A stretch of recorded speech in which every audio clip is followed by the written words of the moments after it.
Good morning, dear children. We are the citizens of India.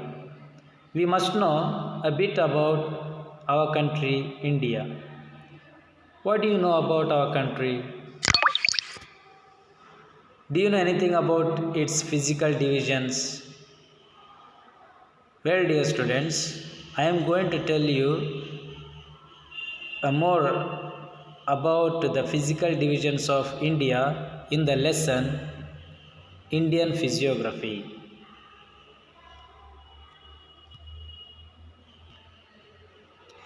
In this lesson, you are going to learn the general features of the landforms of India, physiographic divisions of India, important features of the physical divisions. You can see India map.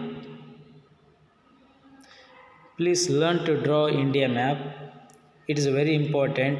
You are going to study about India throughout this year in geography especially, and there will be 5 marks question, 1 mark to draw, the other 4 marks to locate. Please learn to draw India map. India is a vast country, a big country. It has a variety of landforms, different types of landforms. They include mountains. You can see mountains here. Plateaus, plains, valleys, and coastal plains. These aspects influence river system of India, climate, natural vegetation, that is forest, land use, agriculture, transport, distribution of population, etc. Physiographic division of India. Now I am going to give you detailed information about the physiographic divisions of India. On the basis of physiography, India can be divided into 4 major divisions. As Karnataka is divided into 3 major parts like coastal plains, Malnad region, and Maiden region. You have studied about it in 9th standard. In the same way, you are going to study about the physical divisions of India in 10th standard. They are the northern mountains. The northern mountains. In Kannada they have written Himalaya Parvat, you can read. Then northern Great Plain, which is colored in green. They have written in Kannada Uttarada Maidanagalu, that is nothing but northern Great Plains. Peninsular Plateau, the biggest area in the division of India is Peninsular Plateau.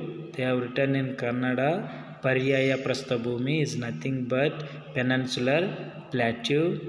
The coastal plains and islands, Karavali Maidana, you can see that is written, that is called coastal plains.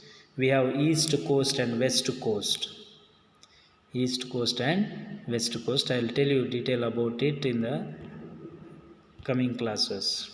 Now let us study about the northern mountains. You can see northern mountain is colored here and is written. The Himalayas they comprise of the Himalayas, which are a group of young fold mountains. They extend as continuous chain along the northern boundary of India. They are the highest mountain ranges in the world. Which is the highest mountain in the world? The Mount Everest is the highest mountain in the world. Then which is the highest mountain in India? K2 is the highest mountain in India. It is located in Jammu and Kashmir. They have the highest peaks. These Himalayas have highest peaks, deep valleys and gorges, glaciers, passes, etc. Passes is nothing but the routes which are in Himalayas. We have Agumbe Ghat, Hulikal Ghat. Agumbe Ghat links Shivamogga and Udupi. In the same way, there are different ghats or passes in mountains. We will tell you about it. In India, they extend from Indus Gorge. You can see it in a map. Indus is nothing but Sindhu. The other name for Indus is Sindhu. India, they extend from the Indus Gorge in the west to the Brahmaputra Gorge in the east. You can see Brahmaputra river here. So it extends for 2,400 kilometers. The width varies from 240 to 320 kilometers. They broader in the west. You can see that is broad, big, wide it is little. As they come towards the east, it is narrow. You can see that in the map. It is in the narrow. They covered an area about 5 lakh square kilometer. Generally, they have steep slopes towards India and gentle slopes towards the Tibet, that is towards the north. The Himalayas consist of 3 parallel ranges. That is Greater Himalaya. You can see that is colored arrow mark in that. That is Greater Himalaya.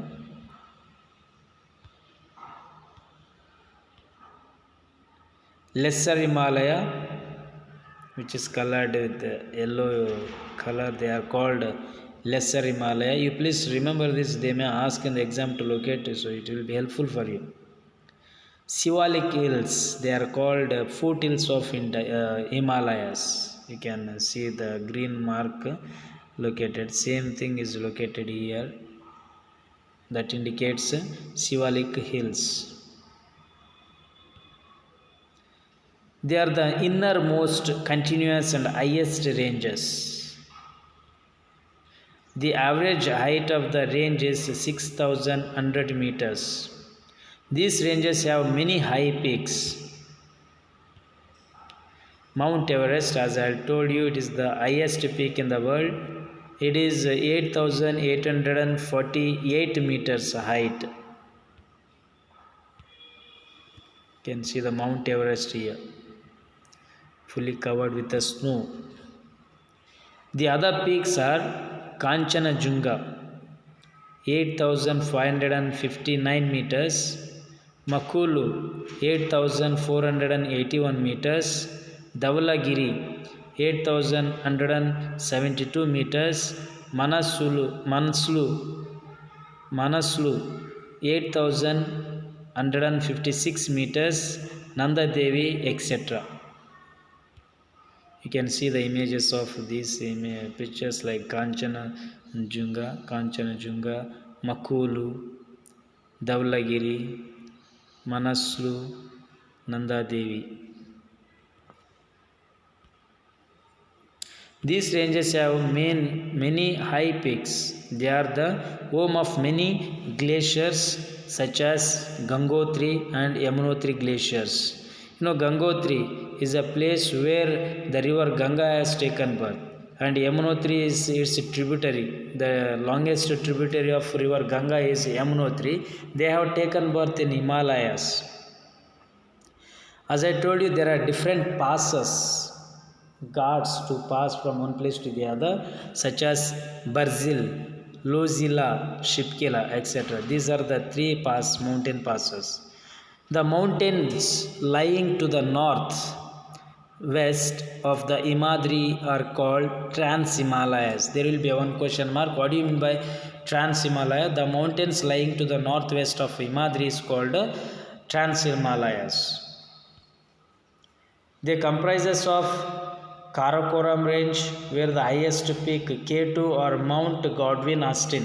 The other name for K2 is Mount Godwin Austen. Mount Godwin Austen is a person who visited there and he named it. So you can see that blinking cursor shows Karakoram range.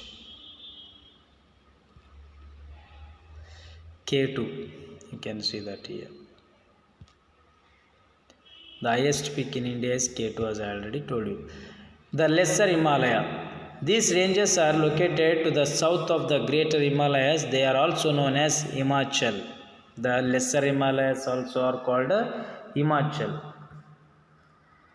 They are 60 to 80 kilometers wide and 1,500 to 4,500 meters high. The eastern part is covered with forest. There are many parallel ranges in the lesser Himalayas. They are the Pirpanjal, the Dauladar, the Nagatiba, the Masuri, the Mahabharat, and the Darjeeling ranges. These ranges come in the lesser Himalayas. It may be asked in the multiple choice question. Find the lesser Himalayas. So you must be able to know it. They contain many valleys such as Kashmir Valley, Kangra Valley, Kulu Valley, etc. What is this valley? You may have doubt. The deep area between the two hills where water flows. Kangra Valley, Kulu Valley.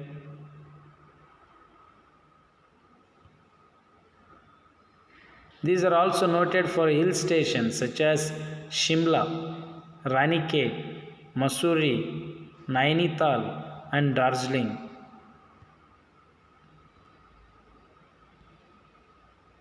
Mussoorie,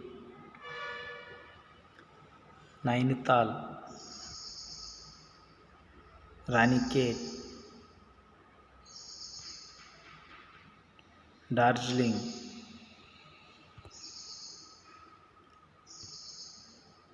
The Sivalik Hills, which is also called as foothills of India, they are the outermost ranges of foothills located to the south of the main Himalayas. Therefore, they are also known as outer Himalayas. What is another name for Sivalik Hills? Outer Himalayas. They are the lowest range of the Himalayas. Which is the lowest range of Himalayas? The Sivalik Hills, with a height of 600 to 1050 meters and width varying from 15 to 150 kilometers.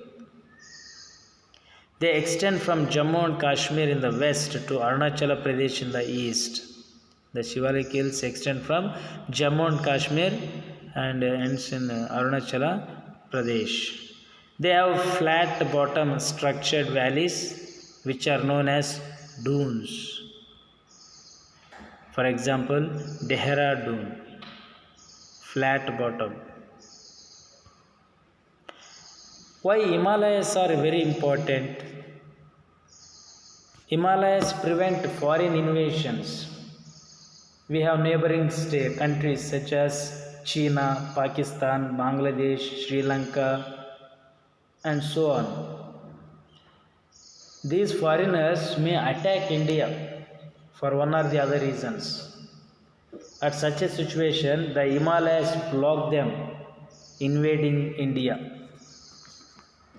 They prevent the cold winds from Central Asia. There will be a cold wind blowing from Central Asia. These Himalayas block those winds. Obstruct the rain-bearing winds, and this causes heavy rainfall. These Himalayas stop the rain-bearing winds and causes for heavy rainfall. Slopes have thick forest. These Himalayas slopes have thick forest, ideal for plantation crops. We can grow plantation crops. Can you give examples for plantation crops? Coffee, tea are examples for plantation crops. Storage of minerals. We get plenty of minerals like coal, iron, gold, and so on. Various minerals we get in Himalayas. The birthplace of many rivers. Various rivers have taken birth in Himalayas, for example, Gangotri, Yamunotri, and so on. So therefore Himalaya is so important. Please note down, you have to write answer in point wise. There will be a question, write the importance of Himalayas. Please you have to mention all these points. They are very important. They generate hydroelectric power.